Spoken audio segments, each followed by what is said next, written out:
Un chef déguisé a vu la cuisinière noire découper de la viande à 3 heures du matin et a découvert pourquoi elle n'avait pas fait d'études supérieures. Le bruit sec du couteau contre la planche à découper résonnait dans le restaurant vide comme un métronome implacable. Tac, tac, tac. Chaque coup précis, chaque coupe parfaite, exécutée avec une précision qui frôlait l'art. David Mitchell ajusta sa casquette de nettoyeur et observa par l'interstice de la porte de la cuisine. Elle était là, Keisha Williams, 34 ans, en train de couper 50 kilos de bœuf à 3 heures du matin un mardi, seule dans le restaurant qu'il avait lui-même fondé 15 ans auparavant. Ses mains bougeaient avec une dextérité hypnotisante. Il n'y avait ni précipitation, ni gaspillage. Chaque mouvement était calculé avec l'expertise de quelqu'un qui avait transformé la nécessité en maîtrise.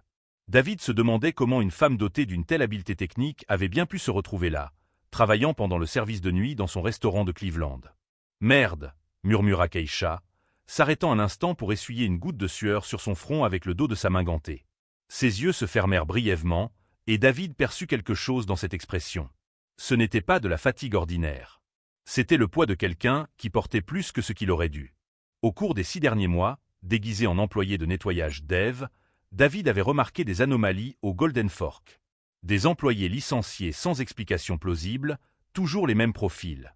Des plaintes de clients qui arrivaient directement au directeur Robert Chen, jamais aux ressources humaines. Et un taux de rotation brutal parmi les employés noirs qui lui laissait un goût amer dans la bouche. Keisha leva soudain les yeux, comme si elle sentait qu'on l'observait. Leurs regards se croisèrent pendant une demi-seconde avant que David ne fasse semblant d'ajuster quelque chose sur le chariot de nettoyage. « Dave, qu'est-ce que tu fais là ?» Sa voix trahissait un mélange de surprise et d'irritation contenue. « Je pensais que tu ne nettoyais qu'après 4 heures. »« Ah, bonjour Keisha. Chen m'a demandé d'avancer le nettoyage aujourd'hui. » David entra dans la cuisine en poussant le chariot, continuant à jouer la comédie.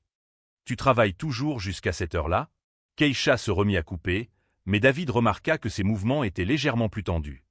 Quelqu'un doit préparer ses viandes pour le déjeuner. Chen n'aime pas quand on attend la dernière minute. C'était un mensonge, et ils le savaient tous les deux. La procédure standard était de préparer les viandes le lendemain matin. David connaissait chaque procédure du restaurant. « Chen semble vraiment très exigeant », dit David d'un ton désinvolte, en faisant semblant de nettoyer un plan de travail à proximité. « Je l'ai entendu crier après Tamara hier. » Il lui reprochait d'avoir oublié une réservation. La main de Keisha se crispa imperceptiblement autour du manche du couteau. Tamara n'a oublié aucune réservation. Elle a tout noté correctement. Je l'ai vu. David sentit un frisson lui parcourir l'échine. Que veux-tu dire par là? Keisha cessa de couper et le regarda droit dans les yeux. Il y avait quelque chose dans son regard que David reconnaissait, l'expression de quelqu'un qui avait été témoin de trop d'injustice et qui avait décidé de ne plus se taire. « Dave, je peux te poser une question? As-tu déjà fait un rêve que quelqu'un t'a tout simplement volé ?» La question était empreinte d'une telle amertume que David eut l'impression d'avoir reçu un coup de poing dans la poitrine. Il tenait là la réponse à sa question tacite. Pourquoi une personne dotée de talents culinaires aussi exceptionnels travaillait-elle à découper de la viande à 3 heures du matin? Pourquoi me demandes-tu cela? Keisha sourit, mais il n'y avait aucune joie dans son expression. Parce que demain, certaines personnes vont découvrir que s'en prendre à la mauvaise personne a des conséquences. Et quelque chose me dit que tu n'es pas exactement ce que tu sembles être. L'air entre eux était chargé d'une tension électrique. David réalisa qu'il avait complètement sous-estimé Keisha Williams. Elle n'était pas seulement une employée qui essayait de survivre, c'était quelqu'un qui préparait quelque chose.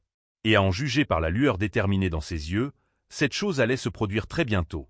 Si vous vous demandez comment une histoire d'injustice et de vengeance peut complètement changer votre perspective sur les secondes chances, ne manquez pas les prochains chapitres et pensez à vous abonner à la chaîne pour découvrir comment Keisha a transformé des années d'humiliation en carburant parfait pour un revirement que personne n'avait vu venir. Keisha se remit à couper la viande, mais ses mouvements étaient désormais empreints d'une tension différente. David comprit qu'il avait touché un point sensible, une blessure qui n'avait pas cicatrisé. Vous voulez en savoir plus sur les rêves volés? Keisha marqua une pause, nettoyant le couteau avec une précision méticuleuse. Alors laissez-moi vous parler de la chef Keisha Williams. Chef. Le mot tomba comme une bombe. David sentit son estomac se nouer. Il y a 5 ans, j'étais la plus jeune sous-chef de l'histoire du Meridian Heights, le restaurant le plus exclusif de Cleveland. J'ai travaillé 80 heures par semaine pendant 6 ans pour en arriver là. Sa voix était maîtrisée, mais David perçut la colère qui bouillonnait juste sous la surface. J'avais ma propre équipe, je développais le menu dégustation, j'ai remporté 2 prix culinaires régionaux. David déglutit. Le Méridien Heights était légendaire. Étoile Michelin, liste d'attente de 3 mois. Comment une chef de ce calibre avait-elle bien pu se retrouver là? Que s'est-il passé? Keisha sourit amèrement en prenant un autre morceau de viande. Robert Chen est arrivé. Il était le directeur général du Méridien. Il a toujours été, disons, intéressé par moi. Invitation à prendre un verre après le travail, commentaires sur mes combinaisons de saveurs exotiques. J'ai toujours refusé poliment. David sentit une vague de nausée le submerger. Il commençait à comprendre où cela allait mener. Un soir, après un service particulièrement difficile, Chen m'a appelé dans son bureau. Il m'a dit qu'il avait une proposition de partenariat pour ouvrir un nouveau restaurant. J'étais épuisé, enthousiaste à l'idée, alors j'y suis allé. Keisha cessa de couper. Quand je suis arrivé, il avait bu. Beaucoup. Et il a décidé qu'il était temps de conclure l'affaire d'une manière très différente. Keisha. J'ai dit non. Très clairement. Et je suis parti. Elle s'est remise à couper, plus agressivement cette fois. Le lendemain matin, 3000 $ avaient disparu du coffre-fort de la cuisine. Chen a déclaré aux caméras que j'étais resté seul dans la cuisine la veille au soir pour vérifier les stocks. David serra les poings. Il t'a piégé. Pire que ça. Il a placé l'argent dans ma voiture et a appelé la police. Il a dit qu'il avait remarqué des irrégularités et qu'il se sentait obligé d'enquêter. Le couteau de Keisha coupait la viande avec des coups précis et violents. J'ai été licencié, arrêté, poursuivi en justice. Ma réputation a été détruite du jour au lendemain. Mais tu as sûrement réussi à prouver que c'était un coup monté. Avec quel argent? Avec quel avocat? Keisha rit sans humour.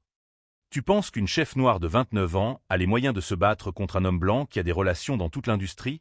L'association des restaurateurs m'a mise sur liste noire sur la base de cette seule accusation. Aucun endroit décent ne veut m'embaucher. David se sentit mal. Et comment Chen s'est-il retrouvé ici? Ah, c'est la meilleure partie.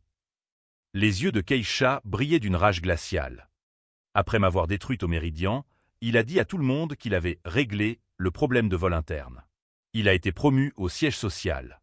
Maintenant, il gère plusieurs restaurants, dont celui-ci. Et comme j'avais besoin de travailler quelque part. Bon sang. Il m'a embauché personnellement. Il a dit qu'il croyait aux secondes chances. Keisha fit une pause, fixant David droit dans les yeux. Tu sais ce que c'est que de travailler tous les jours pour l'homme qui a détruit ta vie? De le voir traiter les autres employés noirs exactement comme il m'a traité? De voir le même schéma se répéter? David pensa à Tamara, à la réservation qui avait mystérieusement disparu, au licenciement soudain des employés noirs. Chen utilisait le même scénario. Pourquoi restes-tu? Pourquoi ne cherches-tu pas un autre emploi? Parce que... La voix de Keisha se réduisit à un murmure. Parfois, il faut rester près de son ennemi pour le détruire correctement. L'atmosphère entre eux devint électrique. David réalisa qu'il avait complètement sous-estimé la situation. Keisha n'était pas seulement une employée qui survivait à l'injustice, c'était une professionnelle dotée de compétences dévastatrices qui préparait quelque chose de grand. Dave, Keisha l'étudia d'un regard pénétrant. Vous semblez différent des autres employés de maintenance. Plus observateur. Presque comme si vous en saviez plus que vous ne le devriez sur le fonctionnement du restaurant. David sentit son cœur s'accélérer. Elle l'avait remarqué. Et vous savez ce qui est drôle? Hier, je vous ai vu nettoyer autour du bureau de la direction. Il était bien trop tard pour une routine de maintenance. Presque comme si tu... Elle marqua une pause délibérée. Enquêtait sur quelque chose. Merde. David garda une expression neutre, mais le sourire de Keisha lui indiqua qu'elle savait déjà. Demain matin, Chen va convoquer une réunion avec tout le personnel. Il va annoncer que d'autres ajustements sont nécessaires pour améliorer l'efficacité. Le couteau de Keisha travaillait méthodiquement. Devine combien d'employés licenciés sont noirs? Keisha. Tous, comme toujours. Elle posa le couteau et regarda David droit dans les yeux. Mais demain, Chen découvrira aussi que se frotter à la mauvaise personne a des conséquences auxquelles il ne s'attendait pas. Que as-tu fait? Tu te souviens quand j'ai mentionné que Chen avait toujours aimé la technologie? Les caméras, les appareils d'enregistrement à des fins de sécurité? Le sourire de Keisha était désormais prédateur. Ce qui est drôle avec les personnes qui s'y connaissent en technologie, c'est qu'elles enregistrent tout. y compris les conversations qu'elles pensent être privées. Le pouls de David s'accéléra. Tu l'as enregistré? 5 ans d'enregistrement. Chaque commentaire raciste. Chaque avance sexuelle. Chaque fois qu'il a placé des preuves ou inventé des histoires. Chaque conversation où il prévoyait de cibler des employés spécifiques. Keisha reprit son couteau. C'est incroyable ce que les gens disent quand ils pensent que personne ne les écoute. Putain de merde. Mais les enregistrements seuls ne suffisent pas. Il faut des preuves corroborantes. Des documents financiers. Des traces de mets. Des dossiers personnels. Keisha examina David attentivement. À moins, bien sûr, que quelqu'un ayant accès au dossier de l'entreprise ait aidé. David comprit qu'elle l'avait testé pendant tout ce temps. Keisha savait exactement qui il était. Depuis combien de temps le savez-vous? Depuis le 2e jour.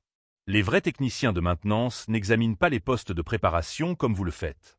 Ils ne comprennent pas les ratios de rentabilité. Et ils n'ont certainement pas les mains manucurées. Keisha gloussa.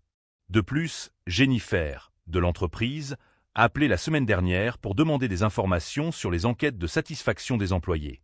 Elle a mentionné qu'ils envisageaient d'envoyer quelqu'un pour évaluer la culture d'entreprise. David la regarda, sans voix. Alors, monsieur est, dit Keisha d'un ton désinvolte, en utilisant son vrai nom. La question est, êtes-vous ici pour couvrir les pratiques discriminatoires de Shen, ou êtes-vous réellement intéressé par la justice? La cuisine était complètement silencieuse, à l'exception du bourdonnement lointain du réfrigérateur. David réalisa que ce moment allait tout déterminer. La justice serait-elle rendue ou un autre camouflage protégerait-il les prédateurs occupant des postes de pouvoir? Chaque nouvelle découverte sur le racisme systématique de Shen ne faisait que renforcer la détermination de Keisha. Mais ce que les dirigeants de l'entreprise ne comprenaient pas, c'était que chaque acte de discrimination avait été méticuleusement documenté par quelqu'un qui savait exactement comment les détruire en utilisant leurs propres méthodes contre eux. David regarda Keisha longuement avant de finalement acquiescer. 5 ans à rassembler des preuves, c'est impressionnant. Mais vous avez raison, les enregistrements seuls ne suffisent pas. Vous aurez besoin de quelqu'un qui a accès au dossier de l'entreprise. Heureusement que je m'adresse au PDG. Alors. Le sourire de Keisha était calculateur. La question est, êtes-vous prêt à faire quelque chose contre Shen, ou êtes-vous juste un autre cadre supérieur qui protège ses propres intérêts? Shen est un handicap pour mon entreprise. S'il discrimine systématiquement des employés, c'est un procès en puissance. David marqua une pause. De plus, ce qu'il t'a fait, c'est impardonnable. Keisha l'étudia attentivement. D'accord, alors. Mais j'ai besoin de garanties que ce ne sera pas juste une autre dissimulation de l'entreprise où Shen sera transféré vers un autre site avec un parachute doré. Je veux qu'il soit complètement détruit. Professionnellement et personnellement. La voix de David trahissait une froide détermination qui le surprit lui-même. Mais nous devons agir intelligemment. Un faux pas et il pourrait détruire les preuves, invoquer le harcèlement, renverser la situation. J'y ai déjà pensé. Keisha sortit son téléphone et fit défiler ses dossiers. Tu te souviens quand j'ai mentionné que Shen aimait la technologie? Il a installé des appareils d'enregistrement dans le bureau de la direction pour des raisons de sécurité. Ce qu'il ne sait pas, c'est que j'ai accès à ces enregistrements depuis des mois. Comment? Les cartes d'accès de maintenance. Keisha sourit. C'est incroyable tout l'accès dont dispose le personnel de nettoyage quand personne ne fait attention à eux. J'ai copié des fichiers, des emails, des documents financiers. Toutes les décisions d'embauche discriminatoires. Chaque incident de harcèlement sexuel qu'il a couvert. Chaque fois qu'il a falsifié les évaluations des employés pour justifier le licenciement de travailleurs noirs. David sentit son estomac se nouer. Mon Dieu! Combien d'autres? 15 employés en 3 ans. Toujours le même schéma. Accusations fabriquées, preuves truquées, diffamation. La voix de Keisha se durcit. Tous de jeunes travailleurs noirs ayant un potentiel d'évolution. Shen s'assure qu'il n'ait jamais la chance de rivaliser avec ses candidats préférés. Nous avons besoin d'un représentant légal. Quelqu'un qui se spécialise dans les affaires de discrimination. C'est déjà réglé. Les yeux de Keisha brillèrent. Tu te souviens de Tamara, la fille qui a été licenciée pour une réservation manquante? Son frère Marcus est avocat spécialisé dans le droit du travail. Un bon avocat. Il prépare le dossier depuis des semaines, attendant juste le bon moment pour frapper. David haussa un sourcil. Depuis combien de temps tu planifies ça? 3 ans. Depuis que Shen m'a réembauché, pensant qu'il pourrait m'humilier indéfiniment. Keisha s'appuya contre la table de préparation. Tu vois, Shen a commis une erreur cruciale. Il m'a gardé près de lui parce qu'il aime la torture psychologique. Il aime me rappeler chaque jour qu'il a détruit ma carrière. Ce qu'il n'a pas réalisé, c'est que ma position me donnait un accès parfait à tout ce dont j'avais besoin pour le détruire. Le mercredi suivant, Shen convoqua exactement la réunion que Keisha avait prédite. Le personnel s'est réuni dans la salle de pause, les visages des dirigeants affichant des expressions sérieuses, un bloc-notes contenant la liste des noms des personnes licenciées pour des raisons d'efficacité. En raison d'une directive de l'entreprise visant à rationaliser les opérations, a annoncé Shen, sa voix prenant ce ton condescendant familier, nous allons procéder à des ajustements de personnel. Les personnes suivantes vont quitter l'entreprise. David observait depuis le fond de la salle, tandis que Shen lisait les noms. Tamara Williams, Jérôme Jackson, Alicia Rodriguez. Tous étaient des personnes de couleur. Chaque licenciement était justifié par des termes vagues tels que « problème de performance » et « préoccupations liées à l'adéquation culturelle ». Des questions ? Demanda Shen, ne s'attendant manifestement à aucune. Keisha leva lentement la main. Je suis juste curieuse. La probabilité statistique que tous les problèmes de performance surviennent exclusivement parmi les employés issus de minorités semble peu probable. Shen serra les mâchoires. Madame Williams, les évaluations de performance sont basées sur des mesures objectives. Les caractéristiques personnelles n'entrent pas en ligne de compte dans les décisions commerciales. Bien sûr que non, répondit Keisha d'un ton mielleux. C'est juste une tendance intéressante. On dirait presque que quelqu'un a spécifiquement ciblé certains groupes démographiques. Ça suffit, s'écria Shen. Si vous avez des inquiétudes concernant les décisions de la direction, il existe des voies de recours appropriées pour déposer une plainte. En fait, j'ai déjà déposé une plainte par les voies appropriées, dit Keisha calmement. Il y a 3 semaines. Auprès de la Commission des droits civils de l'Ohio. Numéro de dossier 2023 à 4847. La pièce devint complètement silencieuse. Le visage de Shen pâlit, puis rougit. Que voulez-vous dire exactement? Je ne sous-entends rien. Je constate simplement les faits. Keisha se leva. La discrimination est illégale, Shen. Vous me l'avez appris lorsque vous avez détruit ma vie il y a 5 ans. La différence aujourd'hui, c'est que j'ai appris à me défendre correctement. Shen essaya de garder son sang-froid, mais David pouvait voir la panique s'installer en lui. Ces accusations sont sans fondement. Vous êtes clairement une employée mécontente qui tente de créer des problèmes. Peut-être. Ou peut-être suis-je quelqu'un qui a enregistré chacune de vos conversations depuis des mois. Keisha sortit un petit appareil d'enregistrement. C'est incroyable ce que les gens disent quand ils pensent que personne ne les écoute. David observa le visage de Shen passer par plusieurs émotions. Confusion, colère, peur, calcul. L'homme essayait clairement de déterminer ce que Keisha savait réellement. Vous bluffez, finit par dire Shen. Et si vous avez enregistré des conversations privées sans consentement, c'est de l'écoute illégale. Heureusement que l'Ohio est un État où le consentement d'une seule partie suffit. Marcus Williams, le frère de Tamara, entra dans la pièce. Costume professionnel, mallette, carte de visite qu'il commença à distribuer. Avocat spécialisé dans la discrimination au travail. Spécialisé dans les cas d'environnement de travail hostile. Shen avait l'air d'avoir reçu un coup de poing. Qui vous a appelé? Mon client. Madame Williams dispose ici d'une documentation complète sur les pratiques discriminatoires. Nous allons intenter une action en justice au niveau fédéral en vertu du titre 7 dans les 48 heures, à moins que l'entreprise n'accepte de prendre des mesures correctives immédiates. C'est une conspiration ridicule, balbutia Shen. Ces gens essaient d'extorquer de l'argent à l'entreprise. En fait, dit David en s'avançant, abandonnant complètement son déguisement de concierge, je pense qu'il est temps que nous ayons une conversation honnête sur ce qui se passe ici. Les yeux de Shen s'écarquillèrent lorsqu'il reconnut la vraie voix de David, sa vraie posture, sa vraie autorité. Monsieur est? Que? Pourquoi êtes-vous? Enquête sous couverture, dit David froidement. Je suis ici depuis 2 semaines. J'en ai vu assez pour savoir que des changements importants sont nécessaires. Le visage de Shen passa rapidement par toutes les émotions. Soulagement que l'entreprise soit impliquée, espoir qu'il puisse retourner la situation, horreur grandissante lorsqu'il réalisa les implications. Monsieur, je peux vous expliquer. Ces employés sont mécontents, ils font de fausses accusations pour couvrir leurs propres problèmes de performance. Shen, dit David calmement, taisez-vous. Maintenant. La pièce était plongée dans un silence de mort. David pouvait sentir l'énergie changer, les rapports de force se rééquilibrer en temps réel. Keisha, de combien de preuves disposez-vous réellement? Tout, répondit-elle simplement. Des documents financiers montrant des pratiques d'embauche discriminatoires. Des traces de mails planifiant des licenciements basés sur le profilage racial. Des enregistrements de chaînes faisant des déclarations explicitement racistes sur des employés. Des documents sur des incidents de harcèlement sexuel qu'il a dissimulés pour protéger certains managers. Chen avait maintenant l'air désespéré. Ces enregistrements sont sortis de leur contexte. Des conversations privées destinées à... À quoi? L'interrompit Keisha.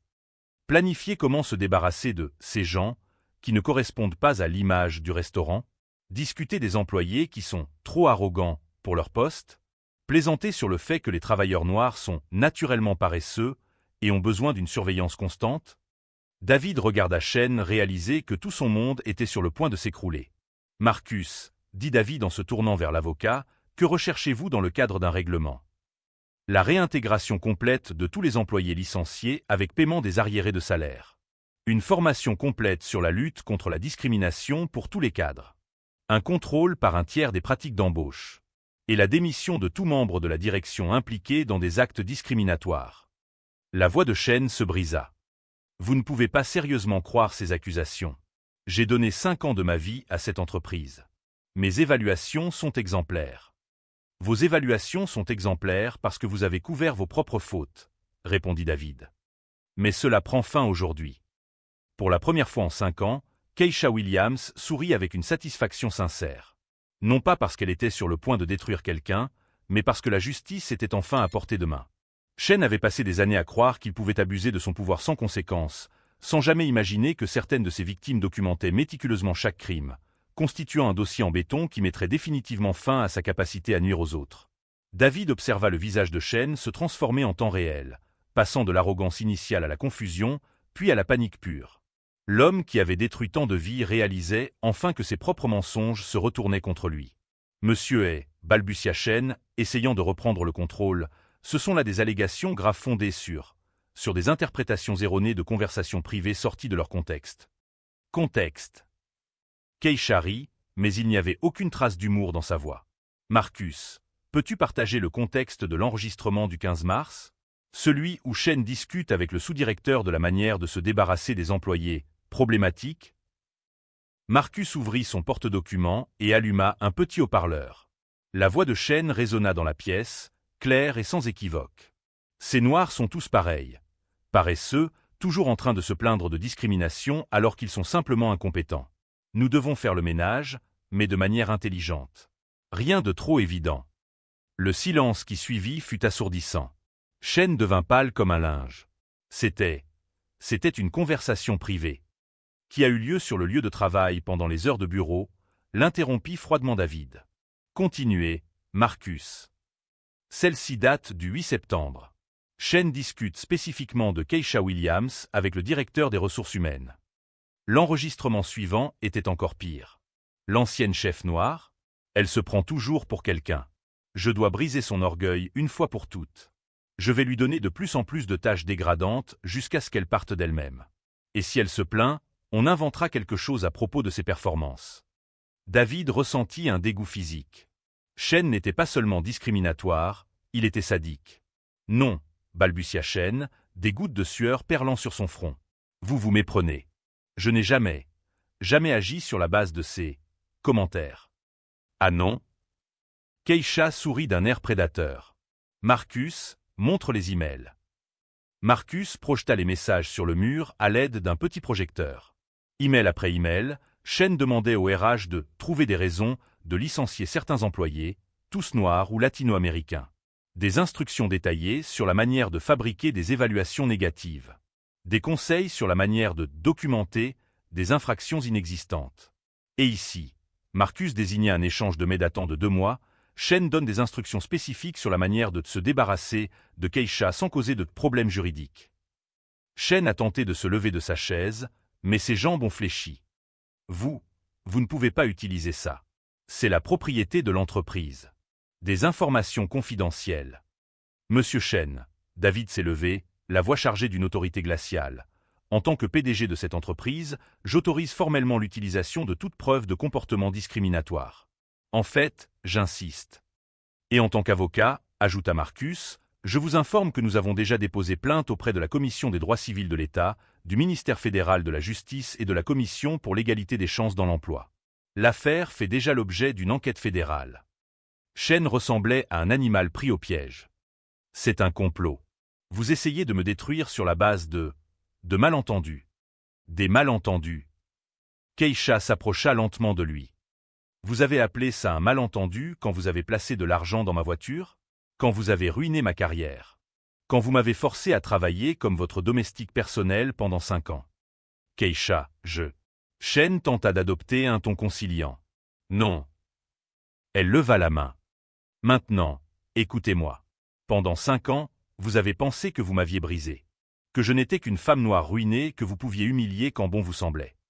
Shen tenta de l'interrompre, mais David lui fit signe de se taire. Ce que tu ne savais pas, continua Keisha, c'est que chaque humiliation, chaque tâche dégradante, chaque commentaire raciste me donnait plus de force. Plus de preuves. Plus de détermination. Marcus sortit un autre document. Voici les relevés bancaires de Shen des 3 dernières années. Il est intéressant de noter que son salaire a doublé exactement au moment où des employés noirs ont été licenciés et remplacés par des candidats moins qualifiés qui acceptaient des salaires moins élevés. C'est, commença Shen. De la fraude d'entreprise, compléta David. Vous receviez des primes pour avoir optimisé les coûts grâce à des pratiques discriminatoires. C'est un crime fédéral, Shen. Le téléphone de Marcus sonna. Il répondit brièvement, puis sourit. Ils viennent d'arriver. Les agents fédéraux sont dans le hall. Mandat d'arrêt pour discrimination raciale systémique, fraude d'entreprise et obstruction à la justice. Shen se leva en titubant. Ce n'est pas possible. J'ai une famille. J'ai une réputation. Tu avais, corrigea Keisha doucement. Tout comme j'avais une brillante carrière jusqu'à ce que tu décides de la détruire. 2 agents fédéraux entrèrent dans la pièce. Robert Shen? Oui, murmura Shen. Vous êtes en état d'arrestation pour violation des droits civils fédéraux. Vous avez le droit de garder le silence. Pendant que Shen était menotté, David se tourna vers les employés encore présents. À compter de maintenant, tous les employés licenciés lors des dernières pratiques discriminatoires seront réintégrés avec un paiement rétroactif complet. Keisha Williams est nommée chef cuisinière de cette unité, avec une autorité totale sur les embauches et la formation. Shen s'arrêta à la porte, jetant un dernier regard en arrière. Keisha, vous ne comprenez pas. Je ne faisais que protéger les normes de l'entreprise. Non, répondit-elle calmement. Vous protégiez vos propres préjugés. Et maintenant, vous allez en payer le prix. Pendant que Shen était emmené, David observa Keisha. Elle ne souriait pas triomphalement. Il y avait de la dignité dans son attitude, la satisfaction silencieuse de quelqu'un qui avait enfin vu justice être faite. « Comment vous sentez-vous » demanda David. « Soulagé, répondit-elle. Pas par vengeance, mais parce que d'autres ne subiront pas ce que j'ai subi. Marcus rangea les documents. L'affaire sera jugée dans 3 mois. Avec ces preuves, il risque jusqu'à 15 ans de prison. Pour la première fois en 5 ans, Keisha Williams sourit avec une véritable paix intérieure. La femme qui avait été systématiquement détruite s'était reconstruite en quelque chose de plus fort. Non seulement une survivante, mais une guerrière de la justice qui protégerait les autres du même sort.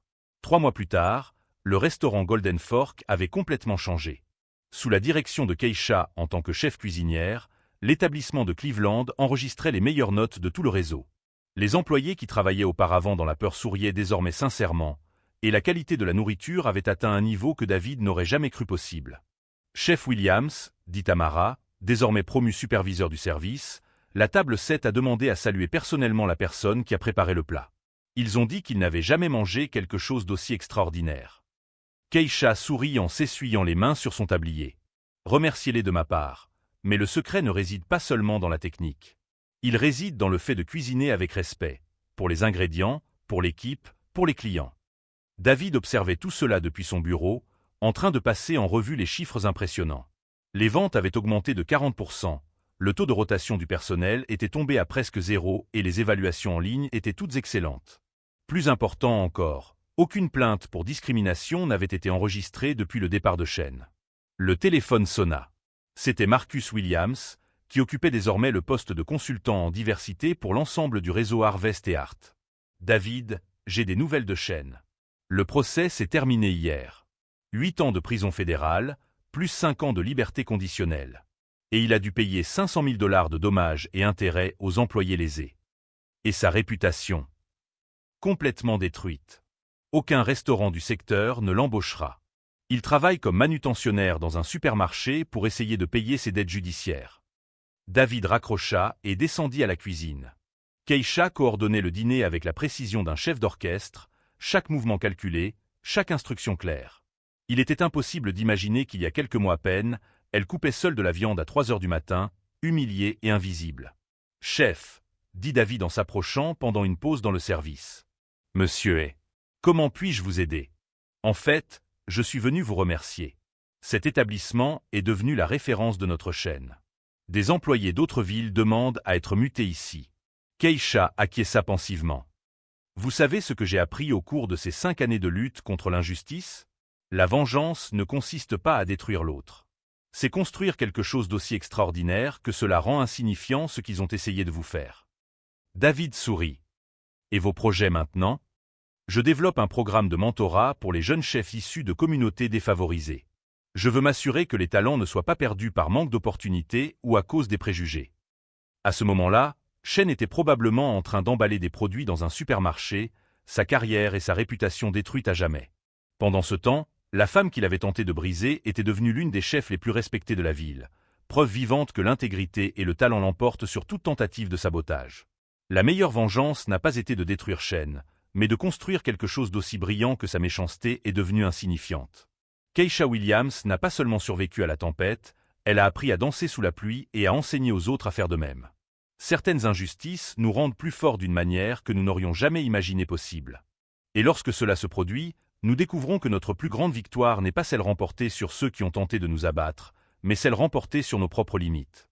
Si cette histoire de résistance et de transformation vous a touché, abonnez-vous à la chaîne pour découvrir d'autres exemples de la manière dont la véritable justice se construit avec patience, intelligence et surtout avec le refus absolu de laisser les autres définir notre valeur.